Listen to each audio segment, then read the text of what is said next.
하나님 앞에 예배를 드리겠습니다. 하나님이여, 사슴이 시냇물을 찾기에 갈급함같이 내 영혼이 주를 찾기에 갈급하니이다. 아멘. 사랑의 주님, 우리가 살아가는 매일매일의 삶들 속에서 늘 하나님을 찾으며 하나님을 향해 우리의 눈을 돌리고 그렇게 하나님을 바라보며 믿음의 삶을 살아가는 우리 모두의 생애가 되어줄 수 있도록 하나님이 인도해 주옵소서. 그렇게 살아가려고 애를 쓰는 우리 가운데 오늘도 친히 찾아와 주시고 우리 안에 하나님의 성령으로 충만하게 기름 부어 주시옵소서. 감사드리며 예수님의 이름으로 기도드립니다. 아멘. 말씀은 데살로니가전서 1장 2절부터 7절까지입니다. 제가 가지고 있는 성경으로는 신약성경 329페이지에 있습니다. 데살로니가전서 1장 2절부터 7절까지입니다. 우리 함께 봉독하겠습니다. 우리가 너희 모두로 말미암아 항상 하나님께 감사하며 기도할 때에 너희를 기억함은 너희의 믿음의 역사와 사랑의 수고와 우리 주 예수 그리스도에 대한 소망의 인내를 우리 하나님 아버지 앞에서 끊임없이 기억함이니 하나님의 사랑하심을 받은 형제들아 너희를 택하심을 아노라. 이런 우리 복음이 너희에게 말로만 이른 것이 아니라 또한 능력과 성령과 큰 확신으로 된 것임이라. 우리가 너희 가운데서 너희를 위하여 어떤 사람이 된 것은 너희가 아는 바와 같으니라. 또 너희는 많은 환난 가운데서 성령의 기쁨으로 말씀을 받아 우리와 주를 본받은 자가 되었으니 그러므로 너희가 마게도냐와 아가야에 있는 모든 믿는 자의 본이 되었느니라. 아멘. 꼭 기도를 좀 해야 될 분이 좀 있어서 혹시 제가 잊어버릴까 싶어서 미리 말씀을 드릴게요. 그 오옥자 권사님이라고 23 여성교회 상동구역에 계신 분인데 70이 넘으셨어요. 그런데 난소암과 그리고 위암을 발견이 돼서 이번 3월 31일 날 수술을 하신답니다. 여러분 오늘 기도하실 때, 예배 끝나 기도하실 때 오옥자 권사님을 위해서 먼저 좀 기도해 주시고 그 다음 여러분이 기도하실 것을 위해서 좀 기도를 해 주시면 좋겠습니다. 좀 급한 기도니까 여러분 꼭 기억하시고 그렇게 기도해 주시고, 또 목사님을 비롯해서 코로나 환자들 우리 교인들 가운데 몇 분이 계세요. 그분들이 잘 회복할 수 있도록 또 기도해 주시면 좋겠습니다. 저는 그리고 비염입니다. 비염. 걱정할까 싶어서 제가 밝히는 겁니다. 비염입니다. 지금 코가 꽉 막혔어요. 그래 지금 이거 뿌리고 왔는데도 지금 그래서 숨쉬기가 좀 어려워요. 아픈 거 아닙니다. 오늘 본문 7절에 보면 그 모든 믿는 자의 본이 되었다라는 이 말이 있어요. 이 말씀을 통해서 저는 오늘 말씀을 나누려고 하는데요. 예수님을 믿고 있는 누군가에게 신앙의 본이 된다는 것은 예수님을 믿는 우리에게는 사실은 한편에는 좀 부담이 되기도 하고요. 또 한편으로 보면 로망이기도 하잖아요. 내가 누군가에게 신앙의 본이 될 수 있다라면 기분도 좋고 또 다르게 생각하면 괜히 좀 부담스럽기도 하고 뭐 그런 것 같아요. 예수님이 우리에게 그런 이야기를 하셨죠. 너희는 세상의 빛이다, 소금이다, 그렇게 얘기하셨어요. 이 말에는 우리가 어둠을 비추는 빛이 되어주고 또 소금처럼 어디에 속하든지 그곳에서 예수님의 맛을 나타내는 삶을 살아주기를 바라시는 하나님의 마음이 담겨 있는 이야기죠. 그러기에 본문 7절에서 모든 믿는 자의 본이 되었다라는 말에는 우리를 향한 하나님의 마음을 제대로 이해하고 그렇게 믿음의 삶을 살고 있다는 것을 이야기하는 동시에 그렇게 살아주고 있는 우리를 향한 하나님의 기쁨이 포함되어 있습니다. 이것을 본문 3절은 이렇게 표현하던데요. 3절 같이 한번 읽어볼까요? 시작. 너희의 믿음의 역사와 사랑의 수고와 우리 주 예수 그리스도에 대한 소망의 인내를 우리 하나님 아버지 앞에서 끊임없이 기억함이니.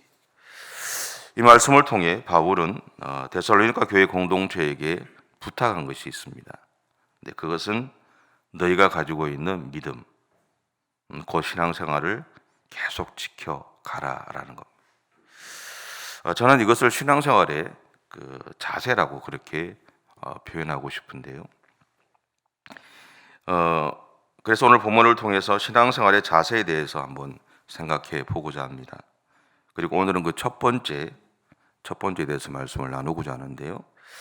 그것은 예수 그리스도에 대한 변함없는 그리고 흔들림 없는 믿음입니다.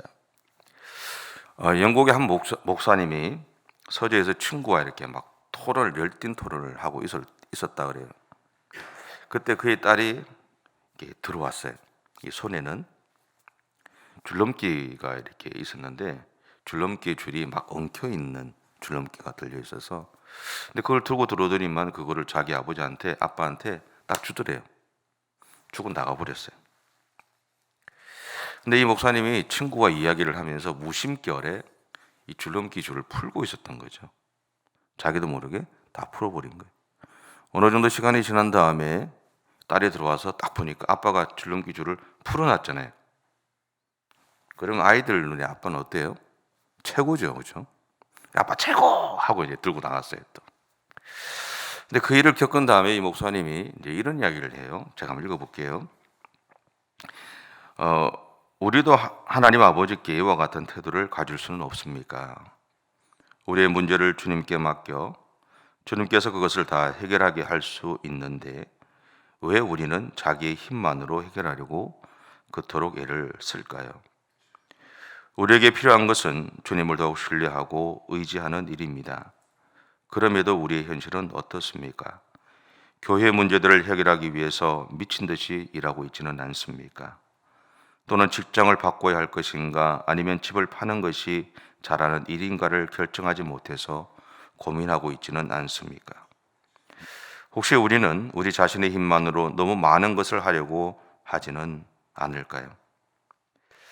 그렇다면 지금이 바로 우리가 가진 사소한 일까지도 온전히 주님을 신뢰함으로 주님께 맡기는 믿음을 가져야 할 때입니다. 이 성경에는 무리를 걸으시는 예수님의 사건에 대해서 세 군데에서 이렇게 보여줍니다. 이 마태복음 14장과 이 마가복음 6장에서는 이 사건이 일어난 이유에 대해서 조금 이렇게 제시를 해줘요. 제가 한번 그 중에서 일부를 발췌해서 제가 한번 읽어볼게요. 배가 이미 육지에서 순이나 떠나서 바람이 거슬림으로 물결을 인하여 고난을 당하더라. 그 다음에 바람이 거슬림으로 제자들의 괴로이 노젓는 것을 보시고, 그렇게 있어요.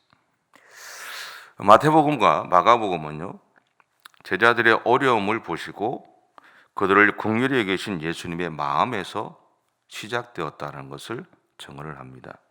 근데 반면에 요한복음 6장에는 이러한 예수님의 마음을 배제하고 있어요. 근데 왜 그럴까? 근데 사실은 잘 모르겠어요. 기록적인 의도는 분명히 있겠지만, 의도가 있어서 그렇게 했겠지만 그것 말고는 이유에 대해서 알 수는 없어요. 근데 분명한 것은 뭐냐면 마태복음과 마가복음과 요한복음에서 예수님이 무리를 걸어오시는 사건을 증언한 이유는, 첫째는 우리가 아픔을 겪고 있는 것을 하나님은 외면하지 않으신다는 것을 보여준다는 거죠. 그리고 두 번째는 무리를 걸었던 그 베드로의 눈에 자신의 현실이 보였을 때 그가 더 이상 예수님을 바라보지 못했던 것처럼 우리에게는 현실 앞에서 우리가 가진 믿음이 반드시 흔들리겠지만 바로 그 순간 하나님을 바라보라는 것이죠. 우리의 믿음이 흔들리지 않는다는 것이 아니라 어쩌면 우리는 100% 흔들릴 수밖에 없는 믿음의 모습을 가지고 있지만 믿음이 약해서가 아닙니다. 우리 앞에 닥쳐오는 그 현실의 무게가 무겁기 때문에 우리는 흔들릴 수밖에 없는 삶을 살 수 있다는 거죠. 근데 그럼에도 불구하고 바로 그 순간 하나님을 바라보라는 거죠. 왜냐하면 베드로를 즉시 근저 주셨던 하나님은 오늘 우리도 그렇게 즉시 건져 올리실 것이라는 겁니다. 그 하나님을 신뢰하고 그분을 바라보라는 거죠. 근데 그럼에도 불구하고 우리는 입으로는 하나님을 신뢰한다고 말하지만 정작 우리의 삶의 현장에서는 세상을 더 의지하며 살아가려고 노력하는 우리의 모습도 있습니다. 우리가 이렇게 행동하는 이유 중에는 베드로에게 행하신 것처럼 오늘 나의 삶에서 그렇게 행하시는 하나님을 경험하고 살아가지 못하고 있기 때문이기도 하죠. 결국 이 문제를 해결하는 방법은 한 가지입니다.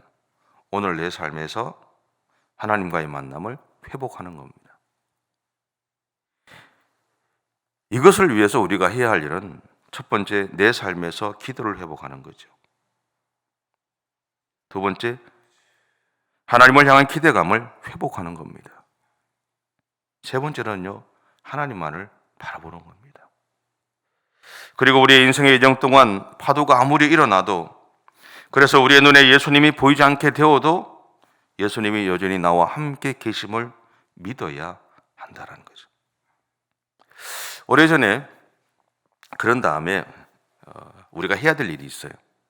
오래전에 웨스트민스터 사원을 방문했던 방문객들의 입에서 나온 일화가 나 있다고 그래요. 저는 안 가봐서 잘 모릅니다. 여러분은 가보시는 분들은 계시겠지만 저는 안 가봐서 잘 모르는데, 어쨌든 그 일화의 내용 중에 이런 게 있어요. 그곳에 방문객들이 가면 그분들을 인도해서 안내해 주는 분들이 있어요. 근데 그분들이 그 사원에 대한 역사의 내력과 무덤에 묻혀 있는 사람들에 대한 이야기들을 잘 설명을 해준답니다. 근데 어느 팀이 이제 거기 갔을 때 설명을 다 끝난 다음에 그곳을 안내해 줬던 분이 이렇게 물었어요. 질문이 있느냐고. 그때 한 미국의 여자분이 그분에게 이렇게 질문을 던졌어요. 선생님께서 이 웨스트민스터 사원에 관한 여러 가지 내용과 내력에 대해서 훌륭한 설명을 해주신 것에 감사를 드립니다. 그런데 최근에 이 사원을 통해서 구원받은 사람이 몇이나 됩니까? 그 질문을 받고 이 사람은 아무런 말도 못했다고 그래요. 여러분, 우리가 가지고 있는 믿음은요, 반드시 열매가 동반되어야 합니다. 곧 우리가 하나님을 향해 믿음의 길을 충실히 가게 되면 우리의 삶을 통해서 세상에 예수 그리스도가 전해질 수밖에 없죠. 그리고 때로는 우리의 입이나 삶으로 의도적으로 예수님을 따라가는 삶을 살아가기도 합니다. 그런데 이것이 우리가 가진 믿음이다라는 거죠. 그리고 이 믿음의 삶에는 반드시 열매가 맺힌다라는 겁니다. 그리고 오늘 하루도 하나님에게 변함없는 신뢰를 보내시고 그렇게 믿음의 삶을 살아가는 우리가 되었으면 좋겠습니다. 기도할게요.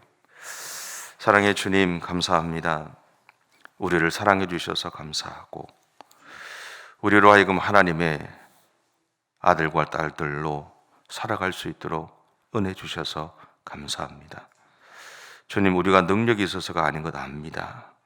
주님, 우리는 늘 부족하고 연약하고 약하지만 그러나 나의 아버지 되신 하나님을 온전히 신뢰하며 변함없이 아버지의 손을 붙잡고 오늘도 믿음의 길을 가겠습니다. 연약하고 부족하지만 오늘도 우리를 통해서 주님 영광 받아 주시고 주의 사랑이 필요한 사람들에게 우리를 통해서 오늘도 하나님의 사랑이 전달되어지는 놀라운 역사들이 일어날 수 있도록 기름 부어 주시옵소서. 감사드리며 예수님의 이름으로 기도드립니다. 아멘. 하늘에 계신 우리 아버지, 아버지의 이름을 거룩하게 하시며 아버지의 나라가 오게 하시며 아버지의 뜻이 하늘에서와 같이 땅에서도 이루어지게 하소서. 오늘 우리에게 일용할 양식을 주시고 우리가 우리에게 잘못한 사람을 용서하여 준 것 같이 우리의 죄를 용서하여 주시고 우리를 시험에 빠지지 않게 하시고 악에서 구하소서. 나라와 권능과 영광이 영원히 아버지의 것입니다. 아멘.